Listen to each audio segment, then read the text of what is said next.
xcricketer.com website में आपका स्वागत है। आज मैंने एक ब्लॉग लिखा है उत्तर प्रदेश की प्रशासन व्यवस्था की कड़ियों के संदर्भ में। उसी के संदर्भ में एक ये वीडियो बना रहा हूँ मैं। मेरा ट्विटर, इंस्टा, फेसबुक और यूट्यूब हैंडल सारे x_cricketer के नाम से हैं, कृपया फॉलो करिए। और ब्लॉग आज मैंने लिखा है, ब्लॉग में ही यूट्यूब का लिंक भी है। तो उत्तर प्रदेश के संबंध में मैं ये बता रहा हूँ जहाँ पर पुलिस कमिश्नरी की व्यवस्था अभी नहीं चल रही है। तो शुरू यहाँ से करते हैं कि भारत में कानून व्यवस्था का अधिकार राज्यों को दिया गया है, तो स्वाभाविक तौर पे प्रशासन राज्य स्तर पर ही चलता है। तो आप लोग वैसे जानकार हैं, लेकिन मैं जानकारी नए बच्चों के लिए ज़्यादा ये रख रहा हूँ जिनको ज़्यादा नहीं जानकारी है। और अगर आपको कुछ फ़ायदा मिले तो कृपया चैनल सब्सक्राइब कर लें। तो सबसे ऊपर से शुरू करते हैं। प्रशासन में सबसे ऊपर होता है मुख्यमंत्री। तो राज्य का मुखिया मुख्यमंत्री होता है, वही शासन करता है। प्रशासन का सबसे महत्वपूर्ण व्यक्ति भी वही होता है। उसे अपने राज्य में सारे विभागों के ऊपर सारे अधिकार प्राप्त होते हैं। वो विभिन्न विभागों को देखने के लिए मंत्री नियुक्त करता है। सारे कैबिनेट मंत्रियों के सचिव होते हैं जो IAS अफसर होते हैं और उस विभाग के संबंधित कार्य वो देखते हैं। प्रमुख सचिव, मुख्यमंत्री, गृह सचिव और राजस्व परिषद के सदस्य ये उत्तर प्रदेश के सबसे महत्वपूर्ण अधिकारी हैं और ये IAS ही होते हैं। लेकिन मुख्य रूप से प्रशासन जो है वो चलता है जिले से, जिलाधिकारी द्वारा। लेकिन जिलों के ऊपर मंडल होती है जिसको कमिश्नरी भी कहते हैं, और जिलाधिकारी के ऊपर मंडलायुक्त या कमिश्नर। ये पुलिस कमिश्नर नहीं होता है, ये राजस्व प्रशासन का कमिश्नर होता है। तो अब मंडल की बात कर लें और मंडलायुक्त की बात कर लें, मतलब कमिश्नरी और कमिश्नर। तो प्रशासन को चलाने की सुविधा के लिए प्रदेश को विभिन्न मंडलों में बांटा गया है। प्रदेश के क्षेत्रफल के अनुसार मंडलों की संख्या हो सकती है। उत्तर प्रदेश में 18 मंडल हैं। एक मंडल में एक से अधिक जिले हो सकते हैं। प्रत्येक मंडल पर एक मंडलायुक्त नियुक्त किया जाता है। ये मंडलायुक्त जो होता है ये सीनियर IAS अधिकारी होता है। इसका काम अपने मंडल के विभिन्न जिलों की कानून व्यवस्था देखना होता है, भू राजस्व की वसूली देखना होता है। इसका एक न्यायालय भी होता है जहाँ पे वो भू राजस्व और कृषि भूमि से संबंधित विवाद सुनता है। और वैसे टेक्निकली मंडलायुक्त या कमिश्नर का ओहदा जो है वो जिलाधिकारी से ऊंचा होता है, लेकिन वास्तविकता में धरातल पर कमिश्नर का प्रभाव जिलाधिकारी से बहुत कम होता है। जिलाधिकारी प्रशासन का सबसे महत्वपूर्ण पद है जो प्रशासन के महत्वपूर्ण फैसले लेता है और फील्ड का भी अधिकारी है। मंडलायुक्त मुख्य रूप से एक जाँच अधिकारी है और न्यायालय है। फील्ड में महत्वपूर्ण फैसले जिलाधिकारी ही लेता है। एक मंडलायुक्त कार्यालय में 2-3 अपर कमिश्नर होते हैं जो PCS होते हैं और ज़्यादातर वो भू राजस्व वादों को सुनते हैं, और उसके अलावा उनका कोई बहुत बड़ा योगदान प्रशासन की व्यवस्था में नहीं होता है। उत्तर प्रदेश के मंडल 18 हैं और उनके ज़िलों की सूची ब्लॉक में लगी हुई है। 18 मंडल उत्तर प्रदेश के हैं। आगरा, सहारनपुर, प्रयागराज, मिर्ज़ापुर, बरेली, लखनऊ, चित्रकूट, झांसी, अयोध्या, गोरखपुर, कानपुर, गोंडा, मेरठ, बस्ती, मुरादाबाद, आजमगढ़, अलीगढ़ और वाराणसी। तो अब मंडल के नीचे आता है जिला। अब जिले की बात करें तो जिला जो है प्रशासन की सबसे महत्वपूर्ण इकाई है। इसे जनपद कहते हैं। जनपद पे एक जिलाधिकारी नियुक्त होता है जो IAS अफसर होता है। यही जिलाधिकारी जिला कलेक्टर भी होता है और जिला मजिस्ट्रेट भी होता है। जिले की सर्वोच्च शक्ति ये होता है, सारे विभागों के अधिकारियों में यही शीर्षस्थ होता है। इसका काम पूरे जिले की पूरी प्रशासनिक व्यवस्था देखना है। शासन की सारी योजनाओं के जिला स्तर पर कार्यान्वयन की जिम्मेदारी भी इसी की है। इसे जिले में असीमित अधिकार प्राप्त होते हैं। मुख्यमंत्री के अलावा शायद कोई इसका कुछ बिगाड़ पाए। जिलाधिकारी जिले का सर्वोच्च अधिकारी है। जब वो प्रशासन की व्यवस्था देखता है तब जिलाधिकारी होता है। जब न्यायालय में बैठता है तब जिला मजिस्ट्रेट होता है, और राजस्व कार्यों की समीक्षा के समय जिला कलेक्टर होता है। जिला मजिस्ट्रेट, जिला कलेक्टर और जिलाधिकारी एक ही व्यक्ति के 3 अलग अलग पद हैं, इस बात को याद रखिए। जिला मजिस्ट्रेट न्यायालय और जिलाधिकारी कार्यालय की मोहरें तक अलग अलग होती हैं। एक ज़िले में एक से अधिक तहसीलें हो सकती हैं, थाने हो सकते हैं, विकासखंड या ब्लॉक भी ज़्यादा हो सकते हैं, लेकिन प्रशासन तहसील से चलता है। पुलिस व्यवस्था के बारे में बाद में बात करेंगे। जिले में कलेक्टर जो है SP से ऊंचा माना जाता है, SSP से। और पुलिस कमिश्नर वाली व्यवस्था अभी उत्तर प्रदेश के हर जिले में नहीं है, हर मंडल में नहीं है। विकासखंड, ब्लॉक या CDO, DDO इन सब से प्रशासन का कोई संबंध नहीं है। अगर पंचायत वेब सीरीज आपने देखी होगी तो उसको ज़्यादा सीरियसली मत लें, वो प्रशासनिक नहीं होता है पंचायत। तो अब इसके तहसील के पहले अपर जिलाधिकारी की बात कर लें, जिसको ADM भी कहते हैं। तो अपर जिलाधिकारी या ADM जो होते हैं, अपर जिलाधिकारी या ADM, अपर जिलाधिकारी या एडीएम जो होते हैं, सीनियर पीसीएस अफसर होते हैं। ये कलेक्टर के अधीन होते हैं। इनका ओहदा उप जिलाधिकारी या एसडीएम से ऊंचा होता है। ये कलेक्ट्रेट कार्यालय में बैठते हैं और प्रशासन देखने में जिलाधिकारी की मदद करते हैं। बड़े जिलों में अपर जिलाधिकारी के कई पद होते हैं, जैसे अपर जिलाधिकारी वित्त एवं राजस्व, अपर जिलाधिकारी प्रशासन, अपर जिलाधिकारी खाद्य एवं आपूर्ति। जितने विकास प्राधिकरण होते हैं, एलडीए, केडीए वगैरह, इनके सचिव भी एडीएम ही होते हैं और नगर आयुक्त भी अपर जिलाधिकारी होते हैं।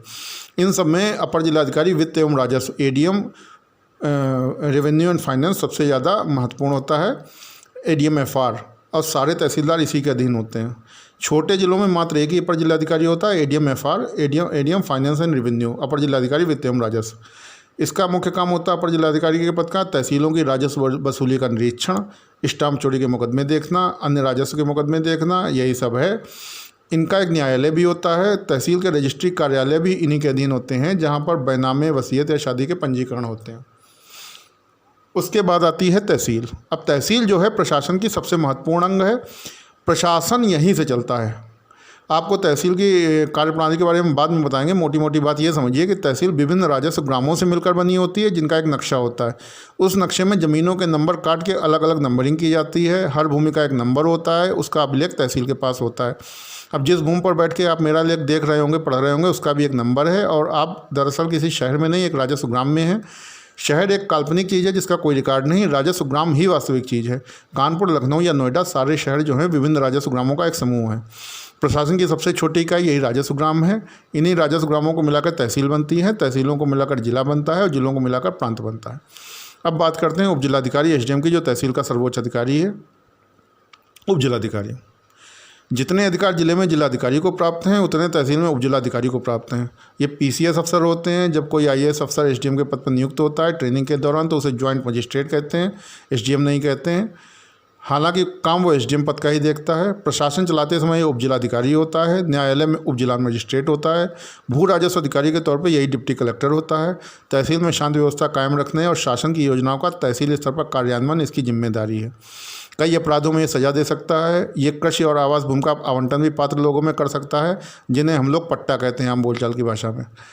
तहसील क्षेत्र में सरकारी अचल संपत्तियों की देखभाल और सुरक्षा की जिम्मेदारी इसी पद की है। भू राजस्व की वसूली भी यही देखता है।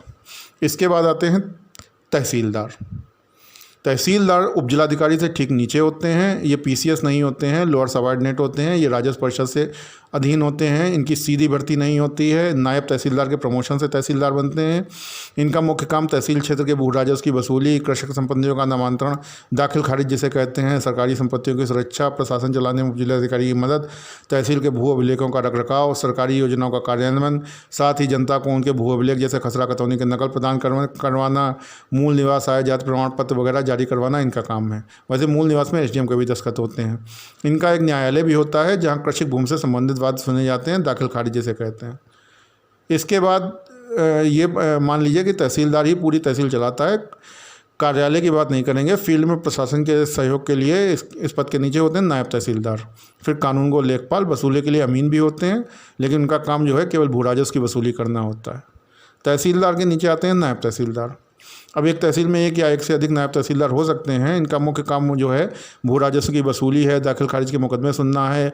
मुख्यतः ये अमीनों के ऊपर सुपरवाइजरी करते हैं। इनका एक नायब तहसीलदार न्यायालय भी होता है, जहाँ दाखिल खारिज के मुकदमे सुनते हैं, कृषि भूमि के नामांतरण के। बाकी ये तहसीलदार के आदेशों का पालन करके मदद करते हैं प्रशासन चलाने में।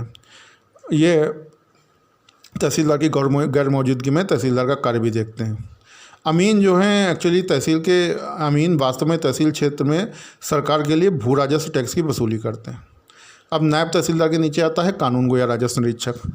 कानूनगो या राजस्व निरीक्षक नायब तहसीलदार से नीचे होता है, लेखपाल से ऊपर होता है, महत्वपूर्ण प्रशासनिक पद है।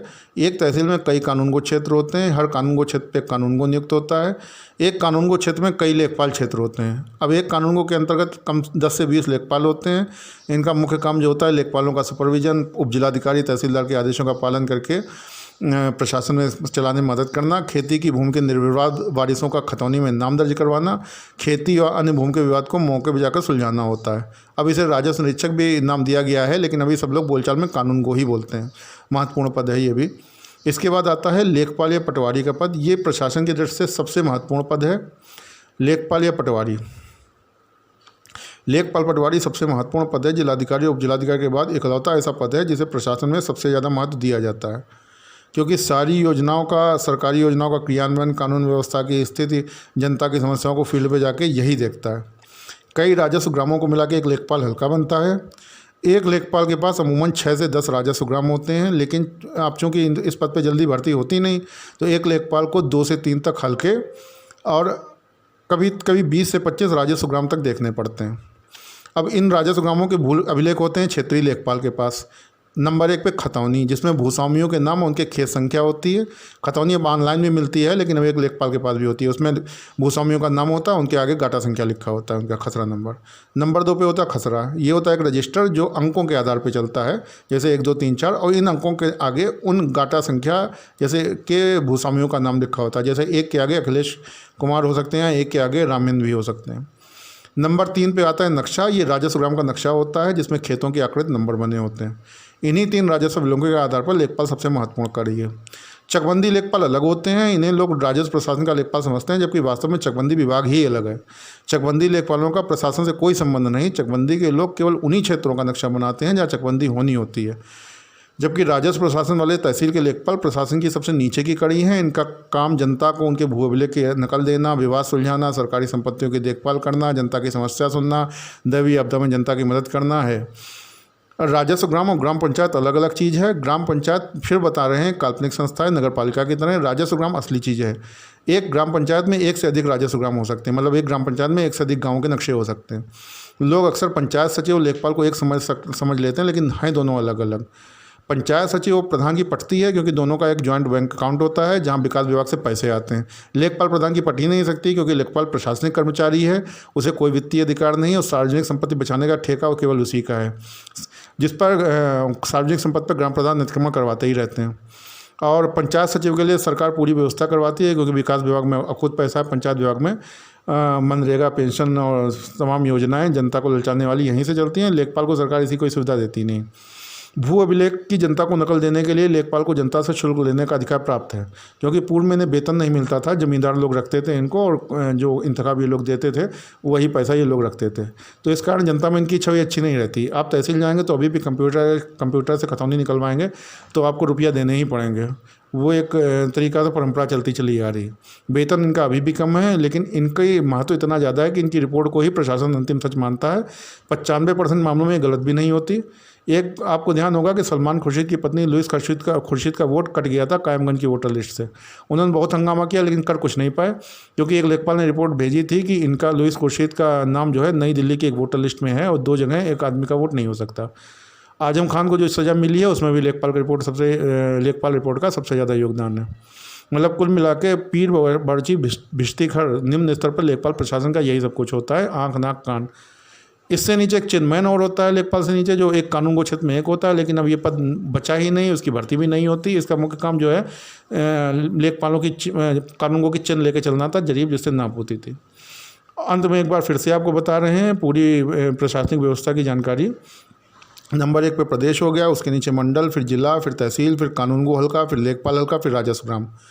इसी तरीके से मुख्यमंत्री, फिर मंडलायुक्त, प्रदेश में मुख्यमंत्री, मंडल में मंडलायुक्त, जिले में जिलाधिकारी, उनके नीचे अपर जिलाधिकारी, तहसील में उप जिलाधिकारी, फिर तहसीलदार, फिर नायब तहसीलदार, फिर राजस्व निरीक्षक, फिर लेखपाल। मैंने ये सिंपल भाषा में जानकारी आपके लिए प्रदान की है। अगर आपको अच्छा लगे तो चैनल सब्सक्राइब कर लें। धन्यवाद।